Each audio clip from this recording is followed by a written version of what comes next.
What's up, faithful? Welcome into the 49ers Report. Chase Sr. here with you. Another loaded show on the docket today. We're going to talk about Trey Lance potentially hinting at a trade as Niners trade rumors are heating up. The Niners lose a key executive from their front office. San Francisco, because of that, now has 11 picks in the 2023 NFL Draft. And it's Cowboys week.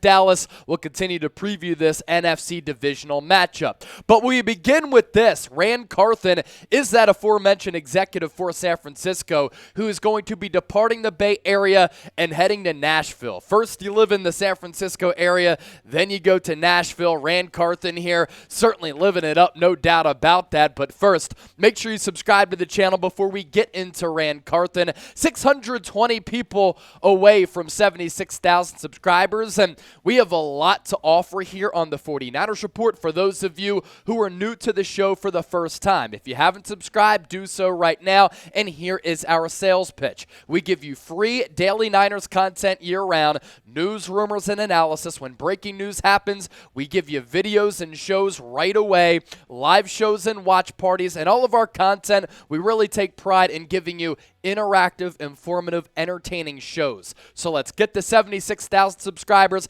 by the time that this Cowboys game comes up on Sunday. Lock us in and subscribe right now.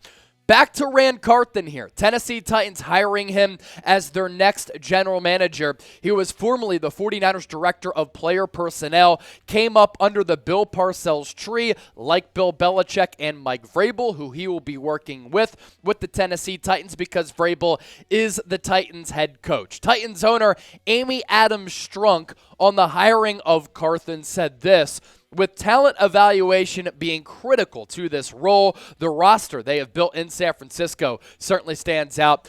Ran played an important role there, constructing one of our league's best teams. I was impressed with his natural leadership, she added, and those qualities and his ability to connect with people. And his path has certainly been an impressive one. He played his college ball at Florida under Steve Spurrier, so he has the Spurrier and Bill Parcells element to his resume. Colts running back from 2004 to 2006. He was on the Lions practice squad in 2006, so his playing career didn't last long. But then a couple of years later, started to get into that front office scouting role. He was with the Atlanta Falcons from 2008 to 2011 as a scout. He became the St. Louis Rams and Los Angeles Rams Director of Player Personnel for 4 years from 2012 to 2016. He then became the Niners Director of Pro Personnel from 2017 to 2020. Then he got elevated to the Director of Player Personnel, where he held that post from 2021 to 2023. And the next stop for him, Titans general manager. And the 49ers have had so many notable draft picks since he came to this organization with John Lynch and Kyle Shanahan, as well as Adam Peters in 2017. You look at some of the notable names here to my right: George Kittle in the 5th round, DJ Jones in the 6th round, Mike McGlinchey in round 1. I understand a lot of people don't like him, but Mike McGlinchey is one of the better right tackles in the game, and he could command $15 million per year this offseason. The Niners might lose him because of that. Fred Warner in round 3 out of BYU, an incredible selection. He's become an all-pro. George Kittle's become an all-pro. DJ Jones now making $10 million per year. The 2019 draft class for the Niners, amazing. Nick Bosa, round 1. Deebo Samuel, round 2. Mitch Wishnowsky, a very good punter, round 4. Dre Greenlaw in round 5. Then you shift gears to 2020. Peters, Carthan, Shanahan, Lynch continue to hit on some of these picks. The jury's still out on Javon Kinlaw. Brandon Ayuk in 2020. He's ended up being one of the better route runners and receivers in this game. Jawan Jennings in round 7, a very good value pick. We'll see what happens with Trey Lance, who we're about to talk about on today's show. Aaron Banks in round 2 started every game but one for the Niners this year. Diamador Lenore is now the starting corner. You get him in round 5. Hufanga, an all-pro in year 2, round 5. Elijah Mitchell, one of the best number 2 backs in the NFL in round 6. And in 2022, this draft class as well could be very good for San Francisco. Drake Jackson in round 2. Spencer Burford, now you're starting right guard as a rookie in round 4. Samuel Womack, I like his future in round 5. And then Brock Purdy, Mr. Irrelevant, in round 7. And a cool story with Ran Carthon. When he was a kid, he was a lot like us. discuss. He would buy magazines and do his own mock drafts in the hopes that at some point he would become a front office executive, and now he gets the best front office role, a general manager for one of 32 NFL franchises. And this is a 49ers organization now that has become a powerhouse. They've become a preeminent organization. They have become a model franchise in the National Football League because of their continued success. They're on the verge of potentially making 3 NFC championship games in the last 4 years if they beat Dallas. They've already made it to 2 in the last 3, and they continue to develop really good players, but also general managers, front office types, and head coaches. Hires under Shanahan and Lynch.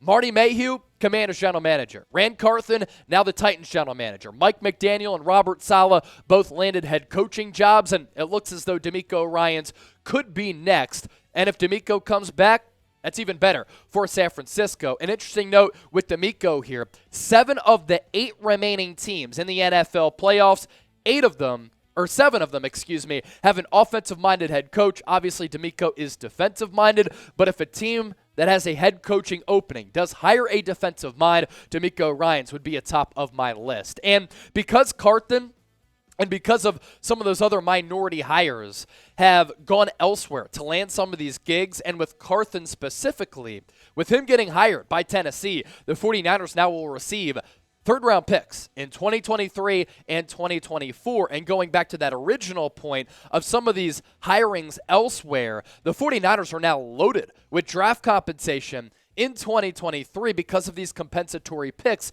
of these minority hires with Mike McDaniel, Robert Saleh, Marty Mayhew, as well as Ran Carthon. So even though they've given up a lot of draft capital for Trey Lance and with Christian McCaffrey, still 11 picks here in 2023. Third-round comp pick thanks to Mayhew and Saleh. Third-round comp pick thanks to Mike McDaniel and Ran Carthon. You can get some really good players at this juncture of the draft, and San Francisco has hit on a lot of players. Day 2, day 3, middle, late round picks and beyond. Fifth round pick as well because of that Jeff Wilson trade. They got a comp pick back because DJ Jones signed with Denver. And then a 6th-round comp pick thanks to Arden Key, their own 7th. They got another 7th because of the Jonas Griffith linebacker trade to the Broncos. Then Raheem Mostert, K'Wan Williams. They went elsewhere in free agency. San Francisco able to get comp picks there as well. So when April's draft comes around, you know our coverage is going to be top-notch here on the show, especially with 11 picks for San Francisco. So best to Ran. Congratulations to him. Type RC in the comment section to send congratulations to Ran Carthon for landing that coveted job with the Tennessee Titans. Coming up next on the show, did Trey Lance, after Carthon went to Tennessee, hint at a potential trade coming, and does he want to get traded? Stay tuned for that. Going to be a great conversation. We'll also continue to talk Dallas Cowboys, San Francisco 49ers. But first, we want to welcome back Magic Spoon as a sponsor here at Chat Sports. And if you head to magicspoon.com/chat, $5 off your order. Today's show sponsored by my new favorite cereal. It is Magic Spoon. And when you think about it, growing up, cereal was one of the best parts about being a kid, right? But I had to give it up because I realized it was full of sugar and junk that you really shouldn't eat. But Magic Spoon is cereal reinvented, and now I've reintroduced cereal to my diet now that I'm approaching 240 straight days with my running streak, because Magic Spoon actually has quality ingredients, and it's not loaded with sugar like some of those traditional brands. You can see me trying some and eating some earlier. I start every day with a bowl of Magic Spoon. It tastes amazing, and honestly, it's too good to be true. Magic Spoon tastes exactly like regular cereal from your childhood, but is super nutritious with 13 to 14 grams of protein, 0 grams of sugar. Magic Spoon comes in delicious flavors such as cocoa, fruity, frosted, peanut butter, and only has 140 calories per serving. It's keto-friendly, gluten-free, grain-free, and soy-free. I love Magic Spoon because it tastes great and it's actually good for you, unlike those other brands. I'm never going back to regular cereal because of that. So start your new year, 2023, off right with Magic Spoon. You can use our QR code that we're popping up on screen or head to magicspoon.com/chat. Use our code chat for $5 off your personal personalized Magic Spoon variety pack to stay on track of your New Year's resolutions. That's magicspoon.com/chat. Scan this QR code here to my right and use the code chat. That link is in the comment section and the description of this video. One last note, Magic Spoon, so confident in their product, it's packed and backed with a 100% happiness guarantee. So if you don't like it for any reason, they'll refund your money, no questions asked. The big question here on today's show, is Trey Lance hinting at a trade? His Instagram post following Ran Carthon's hiring did not sneak by anybody, and that's because we're talking about it here, and that's why we're talking about it here on the Niners Report. So Ran Carthon gets hired by Tennessee, and Trey Lance puts it on his Instagram story, you know, with this emoji here.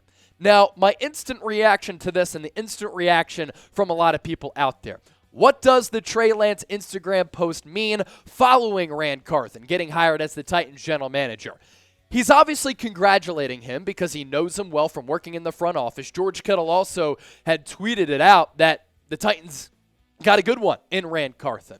Carthon was a part of the front office that came up with the decision to move up in the draft to take Trey Lance at number 3. But why it gets interesting here and why you can make the ties to Lance maybe wanting a trade to Tennessee, the Titans could use an upgrade at quarterback. Ryan Tannehill is what he is, middle of the pack average, and he's hit his ceiling. And Malik Willis, if you watched him this year, coming out of Liberty, he stinks. Can't complete a simple out route. So does Trey Lance want a trade to the Titans to become their starting quarterback because he has that level of familiarity with Ran Carthon? And Carthon obviously liked him because he was a part of the front office that drafted Lance out of North Dakota State. One big element of this conversation is this, that Brock Purdy has certainly changed the conversation because of his play, making this organization second-guess their drafting of Lance, whether or not Lance is going to be their starter in 2023. And it's also impacted San Francisco's potential free agency quarterback plans, and maybe it's eliminated the possibility that San Francisco could go after Tom Brady if Purdy continues to play this well. And since becoming the starter over his last 6 games, here are Purdy's ranks among all quarterbacks in the NFL. 12 touchdowns, ranks number 1. More than 1,200 passing yards, that's 3rd among all signal callers in the league. Yards per attempt at 9.4, that's number 2. And a 119.5 quarterback rating, that is the best among all quarterbacks in the NFL. And for Trey Lance, there are certainly worries here as far as his standing with this organization, but him as a player. Injuries are obviously a concern. He had the finger and the knee injuries last year. This year, he breaks his ankle in week 2 against Seattle. His lack of experience is worrisome because he has 21 combined total starts going back to North Dakota State and in the NFL since 2019. Purdy, on the other hand, played in 48 games at Iowa State, 6 games as a starter for San Francisco, and that's why he's been able to take over the starting role with little to no blemishes. Trey Lance played just 1 college game in 2020 in his final season at North Dakota State and played at the FCS level, only has 4 NFL starts, and the remaining questions for Lance in terms of his accuracy and his mechanics also remain a concern, especially in Kyle Shanahan's offense. And that's why Purdy has really taken the league by storm, and that's why he's played so well. He's distributed the football, he's played the role of point guard, he's been accurate, and he's gotten the ball downfield, something that Jimmy Garoppolo did not bring this offense. I'm not going to go as far as to say that Brock Purdy is a future Hall of Famer, that he is going to be a perennial Pro Bowler, but so far so good. He's taken the reins of this offense. He and Kyle Shanahan see the game eye to eye, and that is certainly translated to him having a lot of success, and the same can't be said for Trey Lance, and the lack of experience, once again, a massive, massive concern. So pick a 2023 starter. If you're Kyle Shanahan, TL for Trey Lance, BP for Brock Purdy. Embrace debate. Sound off with what you think down below. A great rivalry renewed, baby. It's the San Francisco 49ers once again taking on the Dallas Cowboys in the divisional round. And this is a matchup that features a long playoff history between two of the iconic brands in the history of the NFL in all of sports. They have a long playoff history. 1971, they met in the NFC title game. It was a 17-10 Cowboys win. The following year, Cowboys beat the Niners once again in the NFC Championship game by a final score of 14-3. Then later that calendar year in the divisional round, Cowboys pulled off the trifecta. They beat the Niners again. Finally, in 1982, it took some heroics for the Niners to finally beat Dallas in the big dance. Dwight Clark taking that pass from Joe Montana, the catch at the stick, 28-27. Niners win in epic fashion. Then they went on to win the Super Bowl. 1993 NFC Championship game, Cowboys got their revenge, and they just beat the Bucs for their first road playoff game for the first time since 1993, by the way. In the 94 NFC Championship game, 38-21 Cowboys. In the last two matchups in 1995, the NFC title game, Niners won by 10 with Steve Young and Jerry Rice. And last year in the wild card round, 23-17, Niners were victorious in that spot. So what is your biggest key to a Niners win against Dallas? What I want to talk about here for a moment, the fact that Dallas has the 22nd ranked rushing defense in the NFL, whereas the bread and butter of what Kyle Shanahan likes to do, especially with Christian McCaffrey and a healthy Elijah Mitchell, is running the football. That could be a massive key, stopping the Cowboys' run. Dak Prescott has thrown 15 interceptions this year. That's the worst rate in the NFL among all quarterbacks, despite only playing 12 games this year. Those are some of my keys. We put out our preview yesterday. Make sure you go back and watch that if you haven't already done so. Feel free to interact with me, and if you want to talk Niners Cowboys, let's do it on Twitter and Instagram at Chase_Senior. As always, I appreciate the support. I appreciate you for watching today's 49ers Report. Keep it locked. Make sure you subscribe for the best Niners coverage right here on YouTube.